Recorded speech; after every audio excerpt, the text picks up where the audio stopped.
Oi, tudo bem? Nesse devocional eu queria falar a respeito da servidão de Elias.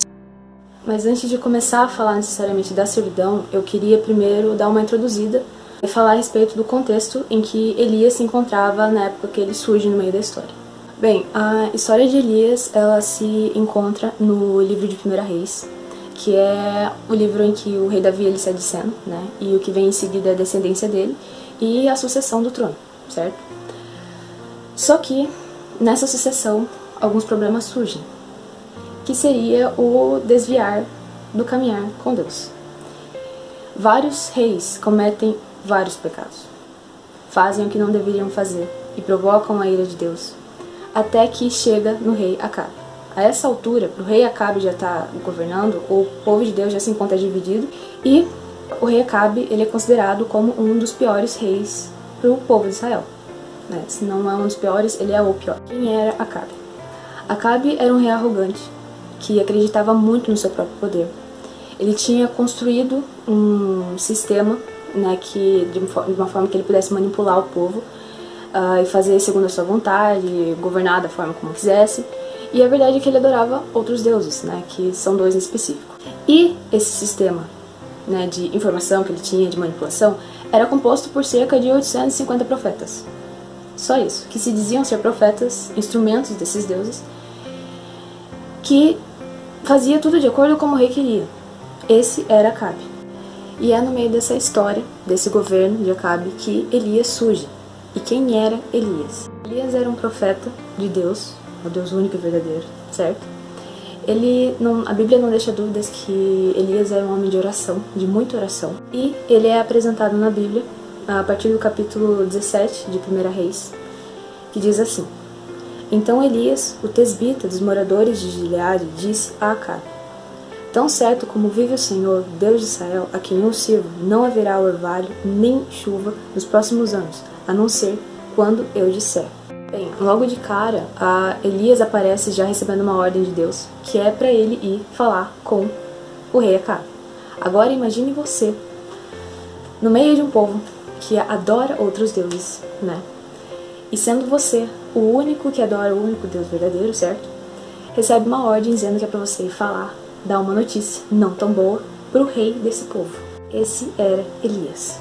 Eu não sei o que se passou na cabeça dele, mas imagino eu que se ele estava com medo, ele tinha que falar com medo mesmo, não tinha jeito. Provavelmente, logo quando Elias fala isso para Acabe deve não ter gostado muito, certo? Porque aí Elias recebe uma segunda ordem de Deus e fala assim: Então a palavra do Senhor veio a Elias dizendo: Saia daqui, vá para o leste e esconda-se junto ao ribeiro de Querite, nas imediações do Jordão. Você beberá a água do ribeiro e eu ordenei aos corvos que sustentem você naquele lugar. Quem, em sã consciência, sai do lugar em que está, sabendo que vai acontecer uma seca ali, sai do lugar que está, vai para a beira de um ribeiro, certo? Viver às custas da água que corre por ali e também de corvos. Não são nem pássaros bonitos, são corvos. Esse era a condição que foi estabelecida para Elias. E Elias foi e fez segundo a palavra do Senhor. Retirou-se e ficou morando junto ao ribeiro de Querite, nas imediações do Jordão. Os corvos lhe traziam pão e carne pela manhã, bem como pão e carne ao anoitecer, e ele bebia a água do ribeiro.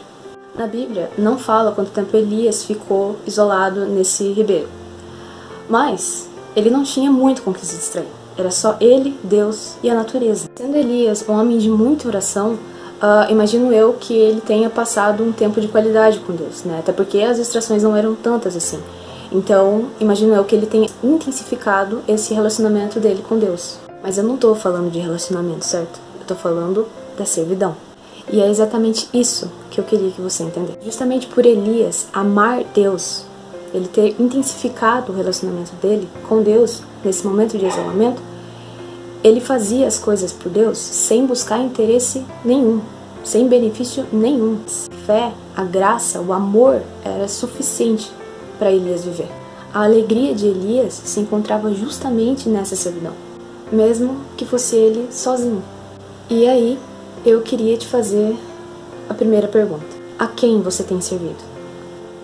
A um Deus manipulável, o Deus de Acabe, que fazia segundo a sua própria vontade, ou a um Deus imanipulável, ao Deus de Elias, aquele que faz com que você realize a vontade dele.